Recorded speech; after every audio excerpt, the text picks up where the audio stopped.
মাগদুব হচ্ছে ইহুদিরা। মাগদুব কারা বলেন না, কারা? আর দলিন অভিশপ্ত কারা? ইহুদিদের। অভিশপ্ত হওয়ার কারণটা কি?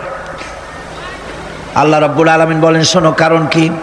وَضُرِبَتْ عَلَيْهِمُ الْمَسْكَنَةُ ذَلِكَ بِأَنَّهُمْ كَانُوا يَكْفُرُونَ بِآيَاتِ اللَّهِ وَيَقْتُلُونَ الْأَنْبِيَاءَ بِغَيْرِ حَقٍّ ذَلِكَ بِمَا عَصَوْا وَكَانُوا يَعْتَدُونَ। তাদের উপর দারিদ্র এবং অসহায়তার অভিশাপ বর্ষিত হয়েছে। এর কারণ হলো তারা আল্লাহ পাকের আয়াতকে অস্বীকার করেছে। তারা অকারণে আল্লাহর নবীদেরকে হত্যা করেছে এবং প্রত্যেকটি ব্যাপারে আল্লাহর শরীয়তের সীমা লঙ্ঘন করেছে। যুরিবাত আলাইহিমুল যিল্লাতু ওয়াল মাসকানা ওয়া বাউ বিগাদাবিন মিনাল্লাহ। আল্লাহ পাক বলেছেন, চিরকাল ইহুদিরা অভিশপ্ত, তাদের কোনো আবাসস্থল হবে না, সারা জীবন ঘুরে বেড়াবে। আপনারা বলবেন, কই ঘুরে বেড়ায় না তো, তাদের তো জায়গা হয়েছে জেরুজালেমে, ইসরায়েলে, সেখানে তারা জায়গা করে নিয়েছে। তাহলে এটা কেমন হলো? এটা এইভাবে হচ্ছে, ওখানে তাদেরকে প্রতিষ্ঠিত করেছে আমেরিকা, ঠিক কিনা? আল্লাহ পাক কোরআন শরীফের মধ্যে বলেছেন, যদিও মানুষের সাহায্যে কোনো জায়গায় তাদেরকে আল্লাহর ইচ্ছায় অথবা মানুষের সাহায্যে কোথাও যদি জায়গা হয়ও, অপমানের জীবন যাপন করতে হবে সারাটা জীবন, কিয়ামত পর্যন্ত দুঃখে দুঃখে মরতে হবে, দেশে দেশে ঘুরে বেড়াতে হবে ভিক্ষুকের মতো। সে অবস্থাই হয়েছে। আমেরিকা ওদের উপর থেকে হাত উঠায় নিক, মধ্যপ্রাচ্যের আজকের বিষ ফোড়া ইসরায়েল। আমেরিকা যদি তাদের রুবুবিয়াতের প্রতিপালনের হাতটা উঠায় নেয়, তাহলে আরব দেশে যত লোক আছে যুদ্ধ করা লাগবে না, এক পাশে গিয়ে পেশাব করলে ভাইসে লোহিত সাগরে চলে যাবে। সুতরাং এই ইহুদিদের পথ অনুসরণ করা যাবে না। ইহুদিরা অপরাধ করছিল কি? একটু আগেই বললাম, তারা আল্লাহর আয়াতকে অস্বীকার করেছে, তারা নবীদেরকে হত্যা করেছে। এটাই হলো তাদের অপরাধ। তারা শরীয়তের ব্যাপারে বাড়াবাড়ি করেছে। সুতরাং আল্লাহ পাক বলছেন, ইহুদিদেরকে ছাড়তে হবে, খ্রিস্টানদের অনুকরণ ছাড়তে হবে। ইহুদি খ্রিস্টান সকলের অনুকরণ ছেড়ে দিয়ে নিয়ামত প্রাপ্ত ওই 4 শ্রেণীর লোকের অনুসরণ করতে হবে, তাহলেই খাঁটি মুসলমান হওয়া যাবে। কোন আলহামদুলিল্লাহ। শুকর করা, কৃতজ্ঞতা প্রকাশ করার সূরা। এই সূরাটির মধ্যে মানুষ আল্লাহ পাকের অসীম অনুগ্রহের শুকরিয়া আদায় করে বলে প্রশংসার মাধ্যমে, এই জন্য এটার নাম হয়েছে সূরাতুশ শুকর। সূরাটির না আরেকটি নাম হচ্ছে সূরাতুদ দোয়া। এই সূরাটি একটি দোয়া, একটি প্রার্থনা, আল্লাহ পাকের কাছে প্রার্থনা করা হয়, সেজন্য এটার নাম হচ্ছে সূরাতুদ দোয়া। এর আরেকটি নাম হচ্ছে সূরাতুস সুয়াল, অর্থাৎ কামনা করার সূরা, আল্লাহর কাছে চাওয়ার সূরা। এই সূরায় অনেক কিছু আছে যা আল্লাহর কাছে চাওয়া হয়। এই সূরাটি, এর আরেকটি নাম হচ্ছে সূরাতুশ শিফা, অর্থাৎ প্রতিষেধক, রোগ ব্যাধি ইত্যাদি মুক্ত হওয়ার জন্য। সূরা ফাতিহা, আপনারা আল্লাহর ওলিদের কাছে, ওলামাদের কাছে যে যান, পানি নিয়ে, তেল নিয়ে, কালো জিরা নিয়ে, ওনারা যা পড়ে ফু দেন, সেই গোপন কথাটা বলে দেই, সেটা হচ্ছে সূরা ফাতিহা।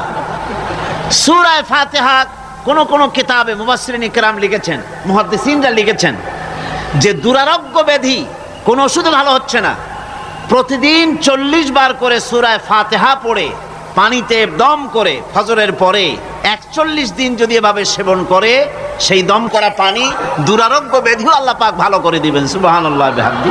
এটা হচ্ছে সূরাতুশ শিফা। এটাকে বলা হয় সূরাতুস সালাত। নামাজ হবেই না সূরা ফাতিহা ছাড়া, নামাজ সূরা ফাতিহা ছাড়া হবে না।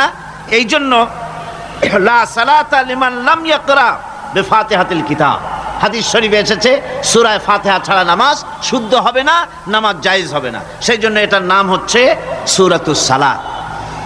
কোরআনে কারীমের এই সূরাটি, এটাকে হযরত পীর সাহেব কেবলা একটি আয়াত তেলাওয়াত করে বলেছেন, সাবউল মাসানি। এটা হচ্ছে নিত্য পাঠনীয় সপ্তবাক্য, যে 7টি বাক্যকে সবসময় পড়া লাগে। তার মানে হচ্ছে যে ব্যক্তি নামাজ পড়ে 5 ওয়াক্ত 24 ঘন্টার ভিতরে সূরা ফাতিহা একেবারে কম করেও যদি হয় তাহলে 40 বার এই সূরা 24 ঘন্টায় নামাজি ব্যক্তিকে পড়তে হয়। এই জন্য সবসময় পাঠনীয় এই সূরাটি মোট অক্ষর সংখ্যা হচ্ছে 113, শব্দ সংখ্যা হচ্ছে 25টি। এটি হচ্ছে সূরা ফাতিহা, একটি রুকু, 7টি আয়াত। নাজিলের অবতীর্ণ হওয়ার স্থান হচ্ছে মক্কা আল মুকাররমা। রাসূল করিম সাল্লাল্লাহু আলাইহি ওয়াসাল্লামের মক্কি জিন্দেগিতে সূরাটি অবতীর্ণ হয়। শুরু হচ্ছে সূরা ফাতিহা, আলহামদুলিল্লাহি রাব্বিল আলামিন।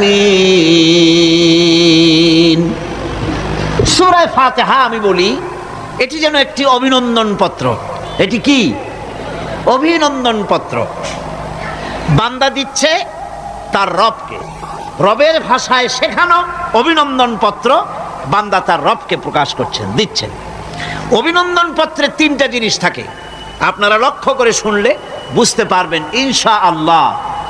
একবার ভাবুন যে কত বড় কথা, 30 পারা কোরআনের মধ্যে যা আছে তার সবটা আল্লাহ পাক তার সারাংশ সূরা ফাতিহায় ঢুকাইছেন। তাহলে এটা জিনিসটা কি এটা বুঝতে হবে, এবং সেই ধরনের অন্তর নিয়ে মন নিয়ে বসতে হবে আর বুঝতে চেষ্টা করতে হবে। আমি ধীরে ধীরে আপনাদের সামনে পেশ করব ইনশাআল্লাহ, বিইজনিল্লাহ, বিমাশিয়াতিল্লাহ, বিফদলিল্লাহ। সূরা ফাতিহার মধ্যে আমি বলেছি এটা একটি অভিনন্দন পত্রের মতো। কিরকম? অভিনন্দন পত্রে 3টা জিনিস থাকে। কয়টা জিনিস থাকে? 3টা। প্রথমে থাকে প্রশংসা। অভিনন্দন পত্রে প্রথমে কি থাকে? প্রশংসা। 2 নম্বরে থাকে পরিচয়। 3 নম্বরে থাকে দাবি। 3 নম্বরে থাকে দাবি। প্রথমেই দাবি করা হয় না, এটা ঠিক না। প্রথমেই প্রশংসা।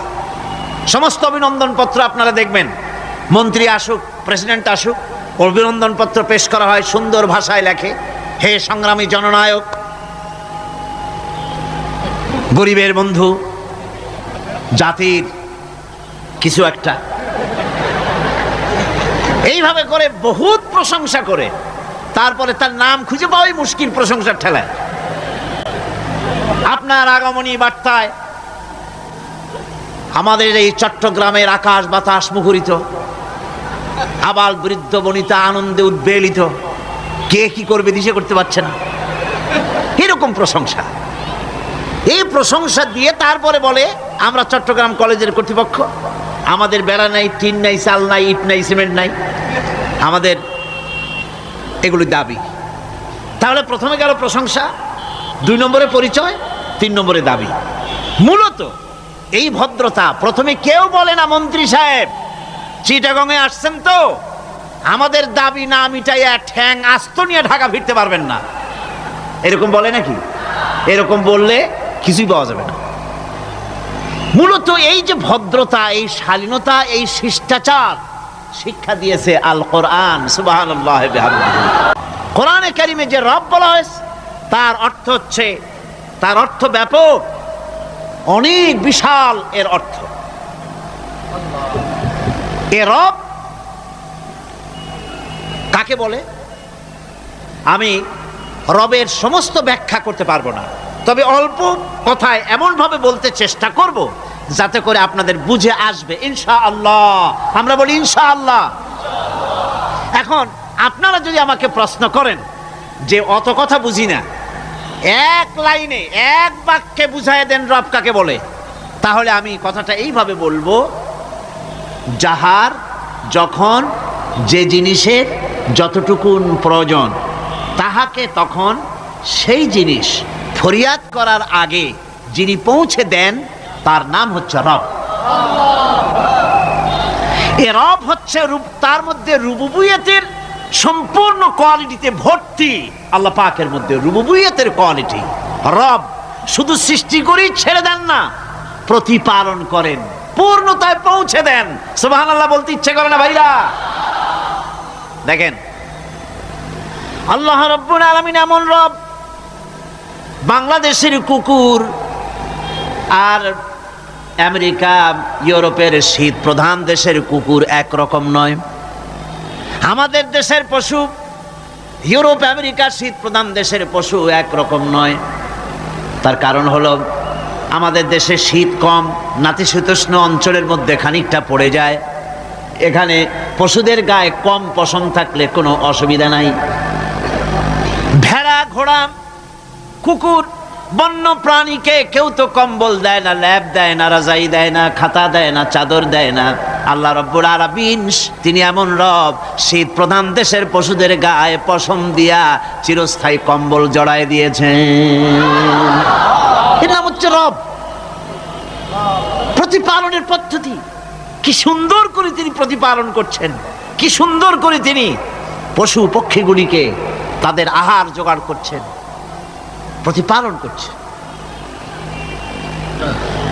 তিনি রব, মানুষকে সৃষ্টি করেছেন, আমাদেরকে সৃষ্টি করেছেন, সব প্রয়োজন মিটাইছেন। সুবহানাল্লাহ ওয়া বিহামদিহি, সকল প্রয়োজন মিটিয়েছেন, একটা জিনিস বাদ রাখেন না। আমি এই জন্য বলি যে কোরআন হচ্ছে বিজ্ঞানের উৎস। কোরআন বিজ্ঞানের কি? বিজ্ঞানের আবিষ্কার যত বাড়বে, বিজ্ঞান চিরটা কাল কোরআনের কাছে ভিক্ষার হাত দিয়ে এতিমের মতো দাঁড়ায় থাকবে কিয়ামত পর্যন্ত। আল্লাহ বিহামদিহি, বিজ্ঞানীরা বলেছেন আমাদের এই পৃথিবীটা, আল্লাহ না করুন কখনো, আমাদের এই পৃথিবীটা যদি কোনো ব্ল্যাক হোলের আওতায় পড়ে, ওর রেঞ্জে আসে, তাহলে মাত্র 2 সেন্টিমিটারের মধ্যে পৃথিবীটা তার ঘনত্ব লাভ করে ব্ল্যাক হোলের মধ্যে অদৃশ্য হয়ে যাবে, হারায় যাবে, অস্তিত্ব থাকবে না। আল্লাহ পাক, আশ্চর্য লাগে আমার বিজ্ঞানের বইপত্র যখন পড়ি, আমার কাছে আশ্চর্য লাগে 1400 বছর আগে নবী কোনো বিজ্ঞানাগারে পড়াশোনা করেন নাই, কোন সায়েন্স নিয়ে রিসার্চ করেন নাই। সেই নবীর মুখ থেকে এমন বিজ্ঞানময় কোরআন আল্লাহ বের করালেন, যা আজকের পৃথিবীর মডার্ন যুগের বিজ্ঞানীরা কোরআনের কাছে এতিম হয়ে দাঁড়ায় আছে। পৃথিবীর কোন বিজ্ঞানী বলতে পারবে না যে কোরআনে কারিমের অমুক আয়াতটা আনসাইন্টিফিক, এটা হাদিস আমাদের বিজ্ঞানের সাথে মিল খায় না, এমন কথা বলতে পারবে না। বরং কোরআন সার্টিফাই করবে তোমার এই বক্তব্য, তোমার এই থিওরি মোস্ট আনসাইন্টিফিক, কোরআন বলবে। ওরা বলতে পারবে না যে আয়াতটা আনসাইন্টিফিক। সুতরাং কোরআন হচ্ছে মহান বিজ্ঞানময়, কোরআন হচ্ছে আল্লাহ পাকের দেওয়া এক মহান বিধান, যে কোরআনের কারণে আল্লাহ পাক আমাদেরকে হেদায়েত দান করেছেন। সুতরাং এই কোরআন হচ্ছে, কোরআনের মধ্যে যা আছে, গোটা কোরআনে যা আছে সব সূরা ফাতিহা আছে। সুবহানাল্লাহ ওয়া বিহামদিহি।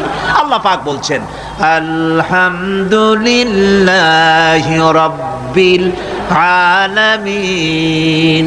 মহব্বতের সাথে পড়েন সবাই, আলহামদুলিল্লাহি রাব্বিল আলামিন। সমস্ত প্রশংসা, যাবতীয় প্রশংসা সে আল্লাহ পাকের, যিনি তামাম জাহানের পালনেওয়ালা রব। আল্লাহ পাক তার কাছে যখন বান্দা আলহামদুলিল্লাহি রাব্বিল আলামিন বলে, তখন প্রশ্ন হয় যে তার, যার প্রশংসা তুমি করছো, তোমরা করছো, তার কি আরো কোনো গুণকীর্তন আছে নাকি?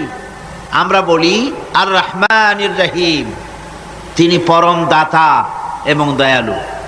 রহমান এবং রহিম দুটি হচ্ছে সমঅর্থবোধক, প্রায় কাছাকাছি অর্থবোধক শব্দ। অসীম মেহেরবান এবং বিশেষ করুণাময় তিনি, যিনি রহমান এবং রহিম। রহমান রহিম আল্লাহ পাকের দুটি গুণবাচক নাম। রহমান অপেক্ষা, রহিম অপেক্ষা রহমান, এটা হচ্ছে বেশি ব্যাপক অর্থবোধক, যার জন্য তাফসীরে বলা হয়েছে আর রহমানু যুর রাহমাতিশ শামিলা বিজামিল খালায়েক ফিদ দুনিয়া ওয়াল মুমিনিনা ফিল আখিরাহ। অর্থাৎ রহমান তিনি, যিনি এমন রহমতের মালিক যা বিশেষত গোটা বিশ্বের সমস্ত মানুষের জন্য প্রযোজ্য। আর রহিম হচ্ছে শুধু কিয়ামতের দিন পৃথিবীতে রহমান, তিনি দয়াবান পৃথিবীর সমস্ত মানুষের জন্য, এবং কিয়ামতে শুধু মুমিনদের জন্য। রহমান কিয়ামতে শুধু মুমিনদের জন্য। আর রহিম হচ্ছে আর রহিম যুর রাহমাতি শামিলা লিল মুমিনিনা ইয়াউমিল কিয়ামা। রহিম হচ্ছে শুধুমাত্র কিয়ামতের দিন আল্লাহ রাব্বুল আলামিন শুধু মুমিন লোকদের জন্য এই বিশেষ দয়া কিয়ামতের দিন করবেন। এখন রহমান হচ্ছেন পৃথিবীর সমস্ত মানুষের জন্য, সমস্ত প্রাণীর জন্য। তার দান থেকে কেউ বঞ্চিত থাকবে না, সকলের জন্য তার দানের দরজা অবারিত, উন্মুক্ত। এই পৃথিবীর বুকে আমরা দেখতে পাই মানুষ তার বন্ধুদেরকেই দেয়, শুধু সরকার হোক আর সাধারণ মানুষ হোক, আপনজনদেরকে নিজের দলকেই বেশি নেয়। কথা ঠিক কিনা? নিজের দলের প্রতি, আত্মীয় স্বজনের প্রতি স্বজন প্রিয়তা মানুষের শরীরের ভিতরে রোগ হিসাবে কাজ করে, আর এভাবে করে নিজের দল আর আত্মীয় স্বজনকে বেশি করে সুযোগ সুবিধা দেয়। শত্রুকে কেউ দেয় না, শত্রুকে কেউ ডেকে ডেকে কোনো জিনিস দিতে চায় না বা দেয় না।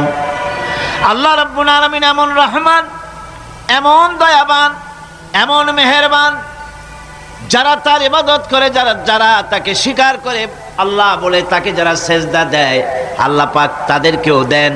আর যারা আল্লাহকে অস্বীকার করে, আল্লাহ রাব্বুল আলামিনকে মানে না, তার গুণাবলী কি স্বীকার করে না, তার অস্তিত্ব স্বীকার করে না, তারপরেও আল্লাহ রাব্বুল আলামিন কোন নাফরমান বান্দাকেও রহমত থেকে বঞ্চিত করেন না। সে যেই হোক, বেনামাজি হোক, মুরতাদ হোক, নাস্তিক হোক, তারপরে আল্লাহর অনুগ্রহ থেকে সে বঞ্চিত থাকে না। কথা ঠিক কিনা? বরং এটাই আমরা দেখি, নামাজি, দিনদার, পরেজগার মানুষ তার বরং কম থাকে, সে বরং কম পায়। বাড়ি নাই, ঘর নাই, কলকারখানা নাই, আর নামাজ রোজা করে না, হজ যাকাত করে না, আল্লাহর সাথে বিরোধিতা করে, আল্লাহরে মানেই না, বলে দেয়ার ইজ নো গড, স্রষ্টা বলতে কেউ নাই। এই ড্রিঙ্ক অ্যান্ড বি মেরি, এই হচ্ছে তাদের থিওরি, তাদের দর্শন, তাদের ফিলসফি। এই জাতীয় লোকগুলি বরং দেখা যায় তারা ক্ষমতা পায়, বাড়ি হয়, গাড়ি হয়, কল হয়, কারখানা হয়, সম্মান পায়। এটা কেন? এর কারণ হচ্ছে আল্লাহ রাব্বুল আলামিন এই পৃথিবীর কোনো মূল্য দেন না। এই পৃথিবীর মূল্য যদি আল্লাহ পাকের কাছে একটা মশার ডানার তুল্য যদি হতো, আল্লাহ পাক বিদ্রোহীদেরকে, কাফেরদেরকে এক ঢোক পানি আল্লাহ পাক গিলতে দিতেন না। এবার চিন্তা করেন, আল্লাহর ব্যাপারে যে দৃষ্টান্তটা দেওয়া হয়েছে, দৃষ্টান্তটা কত গুরুত্বপূর্ণ। মশার ডানার তুল্য, মশার ডানার তুল্য এই পৃথিবীর দাম নাই আল্লাহর কাছে। আপনাকে যদি কেউ 10 লক্ষ মশার ডানা বহু কষ্ট করে জোগাড় করিয়া যদি কেউ দেয়, তাহলে আপনি কয় টাকা দিয়ে কিনবেন? 4 পয়সা দিয়েও একজনে বলছে 4 পয়সাও দিবে না। তাহলে বোঝেন এর কোনো মূল্য নাই।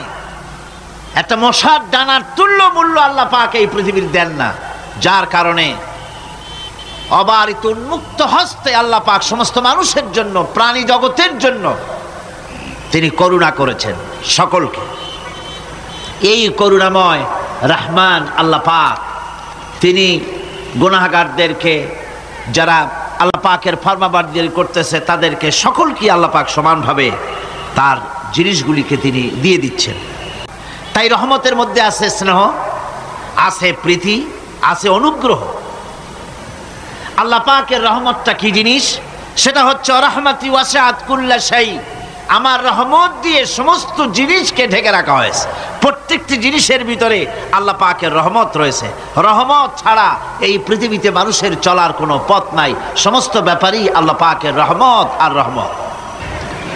আমরা যখন বললাম আর রহমানির রহিম, বলেন সবাই আর রহমানির রহিম, আবার প্রশ্ন হয়, বান্দা বুঝলাম, আরো কোনো কোয়ালিটি, আরো কোনো বৈশিষ্ট্য তার আছে নাকি?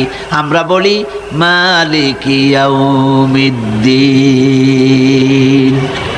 তিনি হচ্ছেন বিচার দিনের মালিক, শেষ বিচারের মালিক তিনি।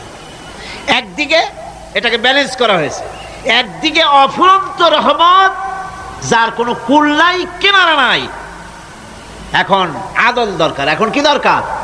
আদল, ইনসাফ দরকার। আল্লাহ পাক একদিকে অফুরন্ত রহমত আর নিয়ামত দিয়ে পৃথিবীকে ছেয়ে রেখেছেন, অপর দিকে বলেছেন আমি হচ্ছি বিচার দিনের মালিক, সেদিন আমি বিচার করব। সেই বিচারের ভিতরে কোনো পক্ষপাতিত্ব থাকবে না, হবে না।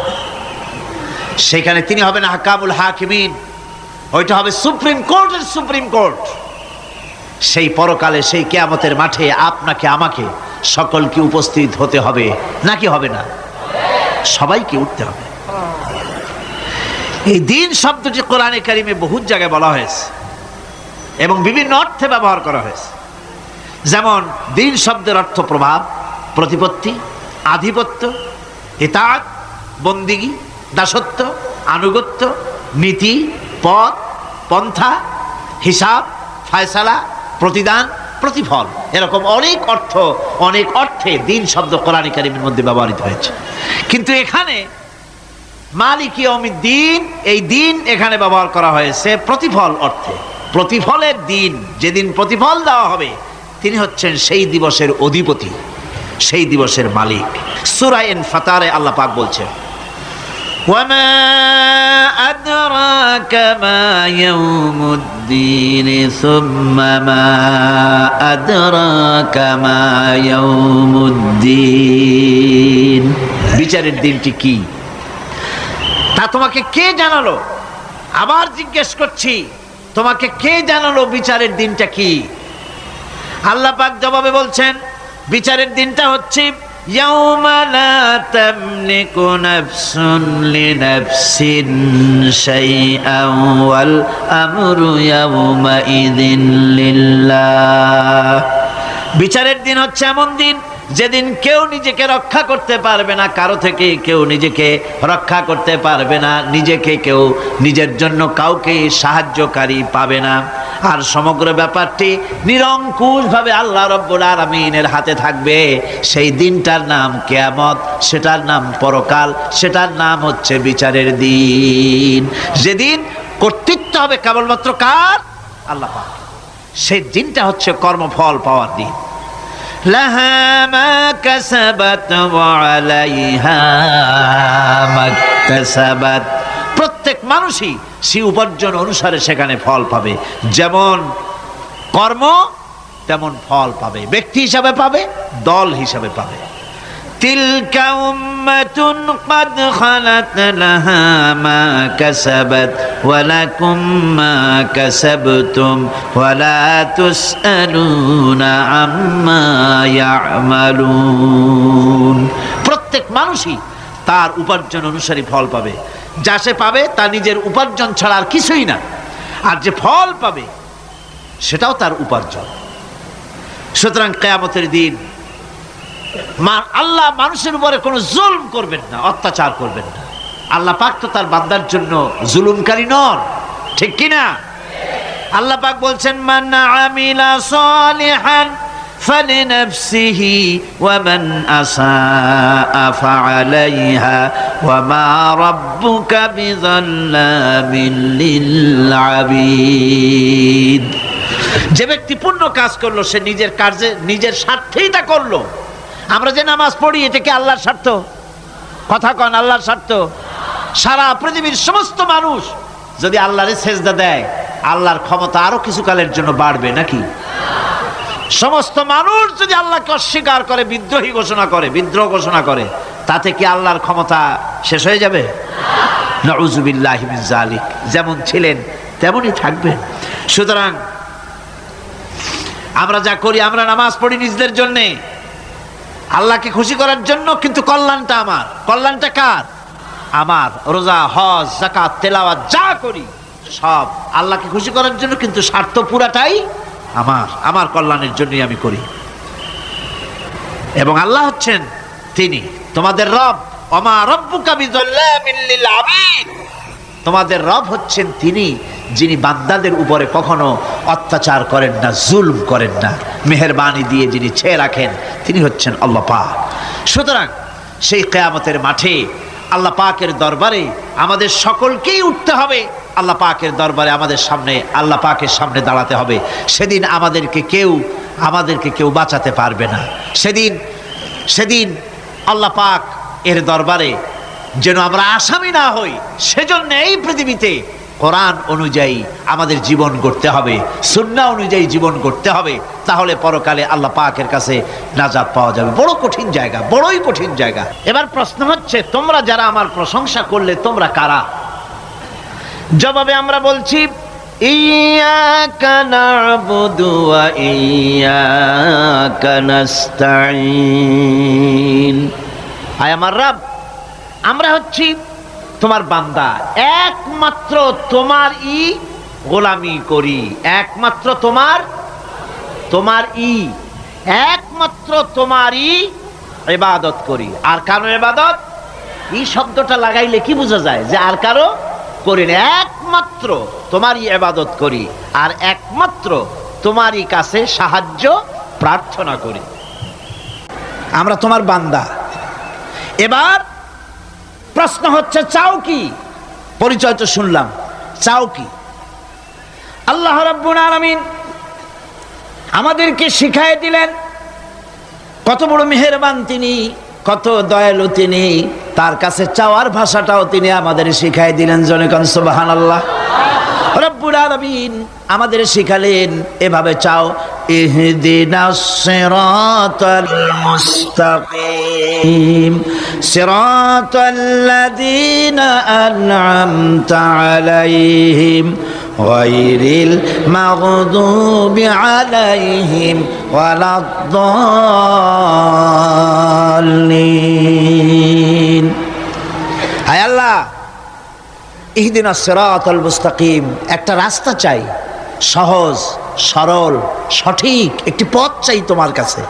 সেই পথটা চাই যে পথ হচ্ছে নিয়ামত প্রাপ্তদের, অভিশপ্ত এবং পথভ্রষ্টদের পথ নয়। যে পথ নিয়ামত প্রাপ্তদের, ওই ধরনের একটা পথ আমরা চাই।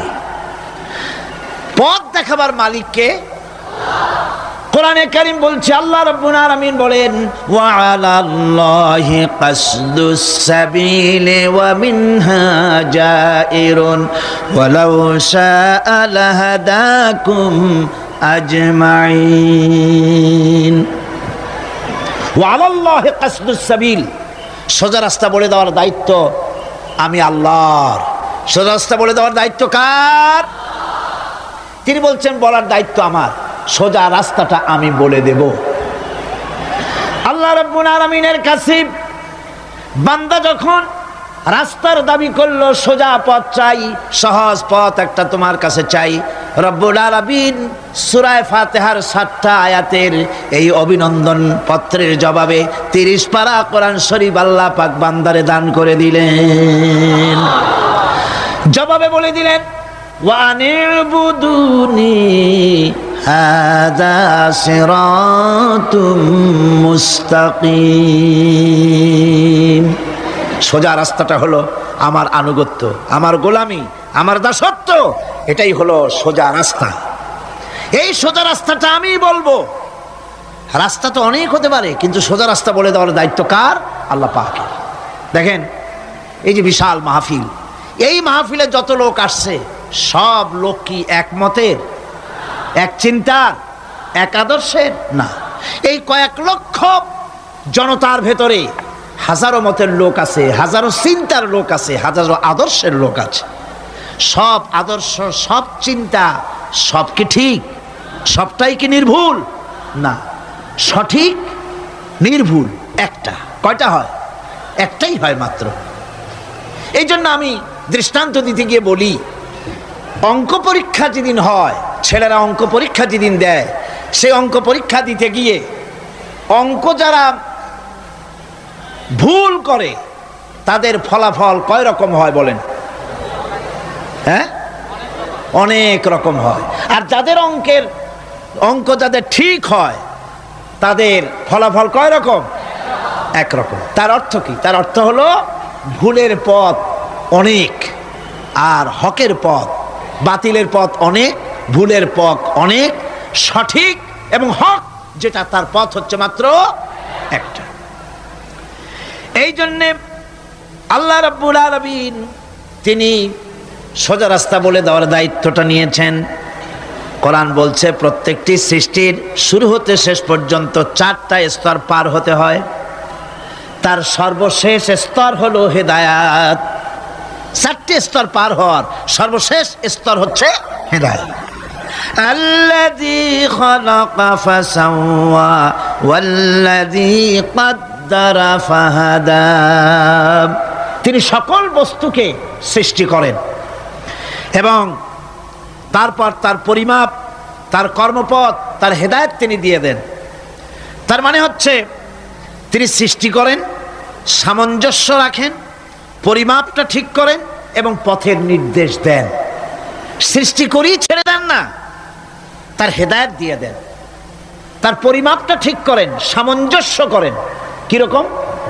দেখুন, আপনি যখন দাঁড়ান তখন আপনার পায়ের উপরে হাঁটু থেকে হাঁটুর নিচের যে অংশ পা পর্যন্ত, ওইটাকে কি কয়? পা, নলা। এই তো ঠিক বলছেন, নলা। আপনারা আমাকে সাহায্য করবেন যেখানে আমি আটকে যাই। নলা। এই নলাটা পায়ের সেন্টারে যদি রাখা হতো, বোঝেন ভালো করে, পায়ের সেন্টারে এই জায়গাটা, এটা ধরুন পা, এই জায়গাটায় যদি হতো পায়ের নলাটা, হয় সিতায় পড়তেন না হয় ফুটোয় পড়তেন। আল্লাহ পাক বলছেন শুধু সৃষ্টি করি না, সামঞ্জস্য এবং পরিমাপ ঠিক করি। মাপ মতো পাটা সামনে গোড়ালির কাছে নলাটা বসায় দেওয়া হয়েছে যাতে আপনি চিত না হন, বুটো হয়ে না পড়েন। সুবহানাল্লাহ কইতে ইচ্ছা করে না? এই নলাটা যদি আঙ্গুলের দিকে আসতো আর পাটা যদি পিছনের দিকে বেশি অংশ থাকতো, যতই সামনে হাঁটতেন ততই পিছনে চলে যেতেন। ভূত নাকি, ভূতের পা থাকে নাকি পিছনের দিকে, বলে লোকেরা, আমি দেখি টেকি নেই। ভূত নাকি সামনে আগাতে গেলে পিছনে চলে যায়। আর হাঁসের ডিম থেকে বাচ্চা বেরোলে সেই বাচ্চা আর মা বাবা দুজনকেই ভাড়ায় দেন পানির মধ্যে, সাঁতরায় উঠে আসবে, ঠিক কিনা? কে শিখালো সাঁতার? কে শিখালো? শুধু সৃষ্টিই করেন না, আল্লাহ পাক সৃষ্টি করেন, সামঞ্জস্য এবং পরিমাপকে ঠিক করেন এবং তাকে পথের নির্দেশ দেন। এটা হলো সর্বশেষ। সৃষ্টি করে ছেড়ে দেন না। যেমন কোরআনে কারিমে হযরত ইব্রাহিম আলাইহিস সালাম তিনি তার সম্প্রদায়ের সাথে যে কথোপকথন করেছিলেন, বিষয়টি আল্লাহ পাক কোরআনে কারিমের মধ্যে কোট করে দিলেন।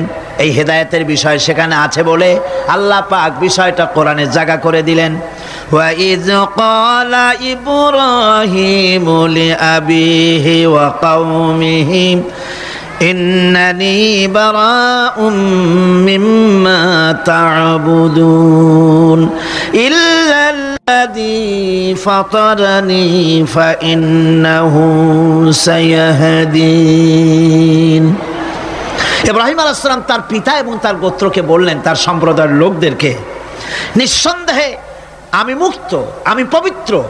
তোমরা যেসব জিনিস দিয়ে যেসব এর ইবাদত করো, গোলামি করো, আনুগত্য করো, আমি তার থেকে পবিত্র। আমি তো শুধু ইবাদত করি, গোলামি করি সেই স্রষ্টার, যিনি আমাকে সৃষ্টি করেছেন। আমার সম্পর্ক শুধুমাত্র সেই সত্তার সাথে যিনি সৃষ্টি করেছেন। আল্লাযী খালাকানি ফাহুয়া ইয়াহদিন, যিনি আমাকে সৃষ্টি করে শুধু সৃষ্টি করেন নাই, আমাকে হেদায়েত দিয়েছেন, আমাকে পথের দিশা দিয়েছেন। ওয়াল্লাযী হুয়া ইউতঈমুনি ওয়া ইয়াসকিন, যিনি আমাকে সৃষ্টি করেছেন, তিনি হেদায়েত দিয়েছেন, আর আমি যখন তৃষ্ণার্ত হই তিনি আমাকে পান করান, আমি যখন ক্ষুধার্ত হই তিনি আমাকে আহার দেন। ওয়া ইযা মারিতু ফাহুয়া ইয়াশফিন, আর যখন অসুস্থ হই তখন তিনি আমাকে রোগ মুক্ত করে দেন। সুবহানাল্লাহি বিহামদি। ইন্না হাদাইনাহুস সাবিলা ইম্মা শাকিরান ওয়া ইম্মা কাফুরা, নিশ্চয়ই আমি তাদেরকে তাদের কর্মপন্থা প্রদান করেছি। আমি তাদেরকে হেদায়েত দিয়েছি, চলার পথের দিশা দিয়েছি। এখন ইচ্ছে করলে সে কৃতজ্ঞ হতে পারে, ইচ্ছে করলে অকৃতজ্ঞতার পথও অবলম্বন করতে পারে। আমি তাকে হেদায়েত দিয়ে দিয়েছি, পথ দেখিয়ে দিয়েছি। ডান এবং বাঁ দুটি রাস্তা আল্লাহ পাক দেখিয়ে দিয়েছেন। আসহাবুল ইয়ামিন, আসহাবুল শিমাল, একটা ডানপন্থী আর একটা বামপন্থী। আমাদের দেশে কিছু লোক আছে নাম মুসলমান, কিন্তু বলে যে আমরা বামপন্থী আন্দোলন করি। অথচ সমস্ত ডানপন্থীদের জায়গা হবে জান্নাতে, যদি জান্নাতের আমল করতে পারে। ডানপন্থীদের নেতা হচ্ছেন দুনিয়ার সমস্ত পয়গম্বরেরা, আর বামপন্থীদের নেতা হলো শয়তান। বামপন্থীদের নিয়ে শয়তান যাবে কিয়ামতে জাহান্নামে। আল্লাহ পাক রাস্তা বলে দিয়েছে। আল্লাহ রাব্বুল আলামিন বলেন, আলাম নাজআল লাহু আইনাইনি ওয়া লিসানান ওয়া শাফাতাইন ওয়া হাদাইনাহুন নাজদাইন। আমি কি তোমাদের দুটি চক্ষু দেই নাই, দেখার জন্য দুটো চোখ দেই নাই? আমি কি তোমাদেরকে কথা বলার জন্য দুটো ঠোঁট দেই নাই? এরপরে আমি কি তোমাদেরকে ভালো মন্দ বোঝার জন্য আমি কি হেদায়েত দেইনি? ভালো মন্দ সবটা বোঝার জন্য আমি তোমাদেরকে হেদায়েত দিয়েছি। সুতরাং এই হেদায়েতের রাস্তা ছেড়ে দিয়ে তোমরা নিজেদেরকে গোমরাহির মধ্যে ডুবিয়ে দিও না। আমার দেওয়া হেদায়েতের রাস্তায় নিজেদেরকে পরিচালিত করার জন্য প্রচেষ্টা করো।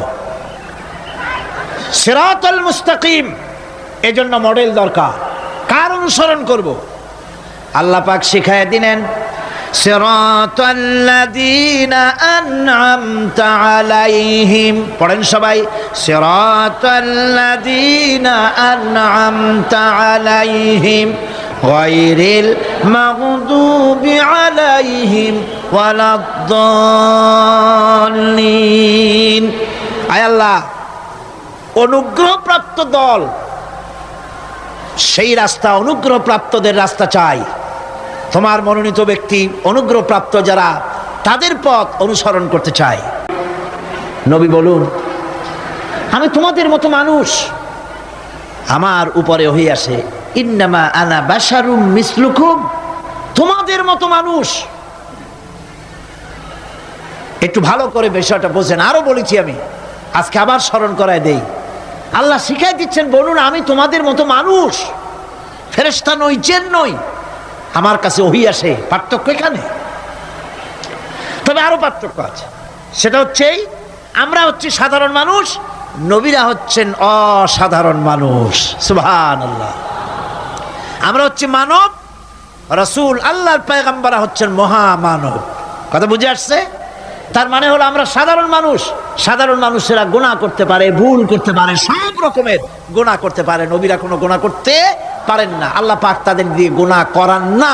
আল্লাহ পাক ফেরেশতা দিয়ে, আপন কুদরত দিয়ে নবীদেরকে হেফাজত করেন। সুবহানাল্লাহ। সুতরাং এই কথা বিশ্বাস করতে হবে, সমস্ত নবীরা হচ্ছেন মানুষ। নবীদের আদর্শই কেবলমাত্র আদর্শ, সেই আদর্শকেই গ্রহণ করতে হবে, তাকেই একমাত্র নেতা হিসাবে গ্রহণ করতে হবে। আমার নেতা বলতেও রাজি না। মুশকিল কি এক জায়গায়? কয় যে নেতা বলা যাবে না। কেন? কয় যে ওই যে মানুষেরা বলে, স্লোগান দেয়, আমার নেতা, তোমার নেতা, অমুক তমুক, হেন তেন। তো এগুলির সাথে নবীরে মিশানো এটা ঠিক না। তাছাড়া নবীরে নেতা কব না, কবটা কি? নবী কি হয় নেতা হবে, না হয় অনুসারী হবে, এর বাইরে তো কিছুই নাই। হয় ইমাম, না হয় মুক্তাদি। বাইরে কি? বাইরে তো নাই কিছু। সুতরাং নবী কি মুক্তাদি হবে? নবী কি অনুসারী হবে? নিশ্চয়ই হাজার বার নবী হচ্ছেন ইমাম, নবী হচ্ছেন নেতা।